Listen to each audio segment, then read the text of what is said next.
আজকে আবার একটা নতুন কবিতা নিয়ে আপনাদের সামনে এলাম। কবিতাটা পড়ে শোনাই, শুনুন, ভালো লাগবে। কবিতার নাম হচ্ছে ফেরিওয়ালা। একজন ফেরিওয়ালার মনের কথা, তার আশা, এই সমস্ত কথাই কবিতার মধ্যে ফুটে উঠেছে।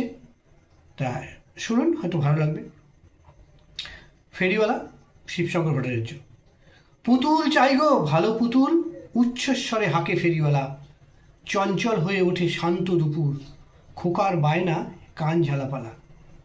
নিঝুম দুপুরে শহরের অলিগলি প্রতিধ্বনি হয় বারে বারে। ছোট্ট খোকা আঁচল ধরে টেনে মায়ের কাছে পুতুল বায়না করে।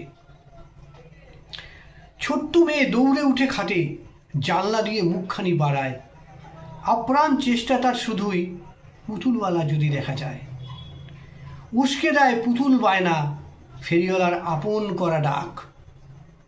কাকু জেঠু কিংবা দাদু ডেকে ঘিরে ধরে শিশুদের ঝাঁক।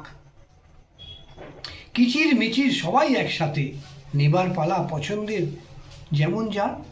ক্রেতা বিক্রেতার এমন মধুর ভাব, পুতুল নেবার এমন বাহার। দুপুরবেলা কোনো বাড়ির ছায়ায় অল্প কিছু করে নেয় আহার।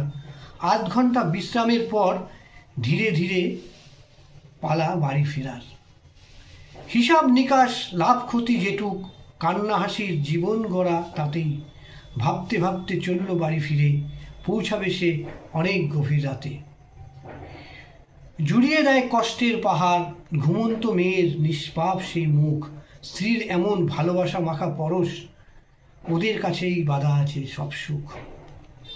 পুতুলগুলি একটু নেড়ে চেড়ে রেখে দেয় আমার ছোট্ট সোনা মেয়ে। হয়তো ভাবে ব্যবসার জিনিস, ক্ষতি হবে আমি নিয়ে নিলে। বাবার মুখে চাপা কষ্টের ছাপ, আনবো না কেন, কখন খাবে ভাত। চমকে ওঠে স্ত্রীর গলার স্বরে। বাবা বলে, মেয়ে আমার অনেক বড় হবে।